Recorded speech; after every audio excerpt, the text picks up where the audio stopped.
अस्सलामु अलैकुम वरहमतुल्लाहि वबरकातुहू। मैं मोहम्मद इम्तियाज़ पलामवी।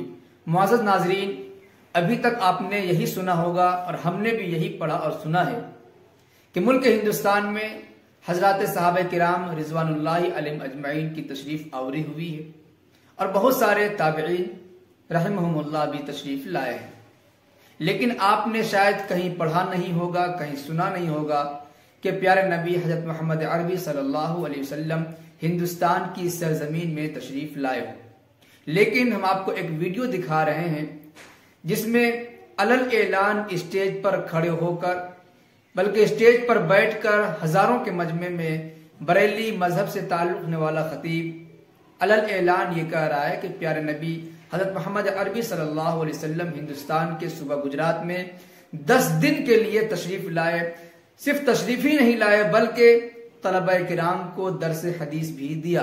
पहले आप ये वीडियो सुन लीजिए, देख लीजिए, उसके बाद इंशाअल्लाह तफसीरा होगा। गुजरात की सरजमीन तो भारत में वो अनमोल सरजमीन है कि शाह आलम बीमार हो जाए तो हुजूर उनकी शक्ल में पढ़ाने आ जाए। सुभान अल्लाह। ये पूरी दुनिया में किसी को ये शर्फ नहीं मिला, सिर्फ गुजरात को ये मिला है। सुभान अल्लाह। गुजरात को मिला। और गुजरातियों एक बात और तुमको बता दूं, हजरत शाह आलम बीमार थे, अपने घर में सोच रहे थे बच्चों का नुकसान हो रहा है। ये आज के उलमा को दर्स दे रहा है शाह आलम का ये पैगाम। बीमार थे, दिल में तकलीफ थी, बच्चों का नुकसान हो रहा है, बच्चों का नुकसान हो रहा है। इसी तकलीफ में हफ्ते बीत गए और बीतने के बाद जब दरसगाह में पहुंचे, यानी क्लासरूम में आए, अपनी मसनद पर खटिए पर बैठे और बच्चे से कहा बेटा पढ़ना शुरू करो। तो बच्चे 10 दिन आगे का सबक सुनाने लगे। हजरत शाह आलम पूछते बेटा मैंने तो यहाँ तक पढ़ाया था, ये आगे कहाँ तुम पहुंच गए? कहा नहीं हुजूर आप तो डेली आते थे। फिर शाह आलम ने कहा नहीं बेटा मैं तो बीमार था। कहा नहीं हुजूर आप तो डेली आया करते थे। हजरत शाह आलम कहते बेटा मैंने यहाँ तक पढ़ाया तो वहां से पढ़ो। कहा नहीं हुजूर आप तो कोई दिन आपने नागा ना किया।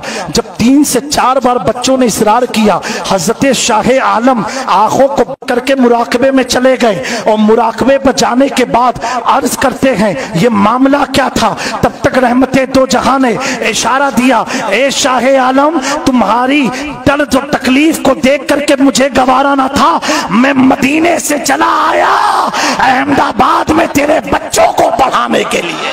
सुभान अल्लाह। मौजूद नाज़रीन, आपने ये वीडियो देखा और सुना कि किस तरीके से चीखो पुकार करके ये मौलवी साहब, खतीब साहब अलल ऐलान ये कह रहे हैं गुजरातियों को मुखातब करते हुए कि तुम ही खुश नसीब हो पूरी दुनिया में कि हजरत मोहम्मद अरबी सल्लल्लाहु अलैहि वसल्लम मदीना शरीफ से तशरीफ लाकर एक बुजुर्ग की शक्ल में 10 दिनों तक हदीस की किताबें तलबा किराम को पढ़ाई हैं। और वो तलबा कितने खुश नसीब होंगे, उन्हें तो सहाबियत का दर्जा मिल गया होगा क्योंकि उन्होंने नबी पाक सल्लल्लाहु अलैहि वसल्लम से मुलाकात की है। उन्होंने ईमान की हालत में हजरत सहाबा किराम नबी करीम सल्लल्लाहु अलैहि वसल्लम को देखा।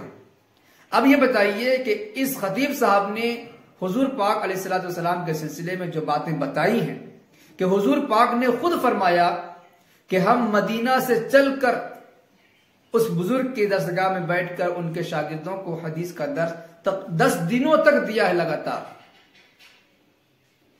आप क्या कहते हैं इस सिलसिले में? क्या तारीखी रिवायत में ऐसी कोई रिवायत आपके पास मौजूद है? ऐसी कोई तारीख मौजूद है? और इसमें यह कहा गया कि हुजूर पाक सल्लल्लाहु अलैहि वसल्लम खुद ये फरमा रहे हैं कि वो खुद मदीना से चलकर हिंदुस्तान में गुजरात में तशरीफ लाए, यानी कि हुजूर पाक वहां से चलकर आए और उस बुजुर्ग की सूरत इख्तियार की और दर्स हदीस दिया। यहां पर अगर यह कहा जाता कि ख्वाब में पढ़ा दिया, कश्फ के जरिए पढ़ा दिया, ये कोई और सूरत रही होगी तो बात अलग थी। लेकिन इस वीडियो में साफ तौर से यह कहा जा रहा है कि हुजूर पाक सल्लल्लाहु अलैहि वसल्लम मदीना से तशरीफ लाए और उसके बाद उन्होंने दर्स हदीस दिया। एक तरफ तो बरेली मजहब का यह अकीदा है कि हुजूर पाक सल्लल्लाहु अलैहि वसल्लम हर जगह पर मौजूद हैं, हर जगह पर हाजिर हैं, हर चीज को नाजिर हैं। जब हर जगह मौजूद हैं तो फिर मदीना से चलकर आने की जरूरत क्यों पड़ी? दूसरी बात, अगर वो हाजिर और नाजिर का कोई और माना व मफहूम बताएं तो फिर वही सवाल होगा कि अगर यहां पर इस वाकये के अंदर जो बताया जा रहा है कि हुजूर पाक सल्लल्लाहु अलैहि वसल्लम बनफ्से नफीस अपने जिस्म अथर के साथ तशरीफ लाए, तो जाहिर सी बात है उन 10 दिनों के अंदर रोज़े अनवर शरीफ खाली होगा, वहां पर हुजूर पाक सल्लल्लाहु अलैहि वसल्लम मौजूद नहीं होंगे। वहां पर जो जायरीन जाकर हुजूर पाक सल्लल्लाहु अलैहि वसल्लम को सलाम पढ़ते होंगे तो हुजूर सलाम नहीं सुनते होंगे। इसी तरीके से मोजेजा करामत अलग चीज है। इसी तरीके से हम ये भी मानते हैं, हमारा अकीदा है कि हजरत बुजुर्गान दीन से, औलिया किराम से करामत का ज़ुहूर हो सकता है, कब्ल वफात भी और बादल वफात भी। हजरत अंबिया किराम से मोजिज़ात का ज़ुहूर हो सकता है, बादल वफात भी, कब्ल वफात भी। लेकिन क्या आप इसे करामत समझते हैं, मोजिज़ा समझते हैं कि प्यारे नबी सल्लल्लाहु अलैहि वसल्लम अपने कब्र अनवर से बाहर निकलकर तशरीफ लाए हिंदुस्तान में? क्या आप इसे भी दुरुस्त मानते हैं कि हुजूर पाक सल्लल्लाहु अलैहि वसल्लम मदीना से अपने रौज़े अनवर से निकलकर हिंदुस्तान में आए?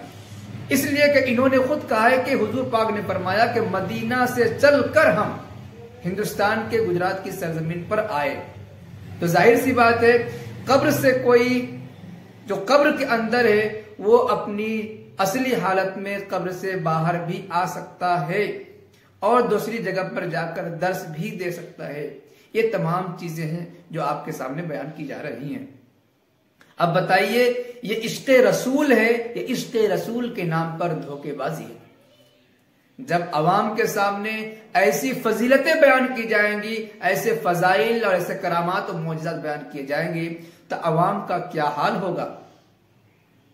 क्या वो अकीदत के नाम पर गुमराही में मुब्तला नहीं होंगे? वैसे इसकी क्या सच्चाई, आप इस बारे में क्या सोचते हैं, क्या समझते हैं? आप कमेंट बॉक्स में जरूर लिखें। शुक्रिया, जज़ाकल्लाह व मा अलैना इल्लल बलागुल मुबीन। अस्सलामु अलैकुम व रहमतुल्लाहि व बरकातुहू।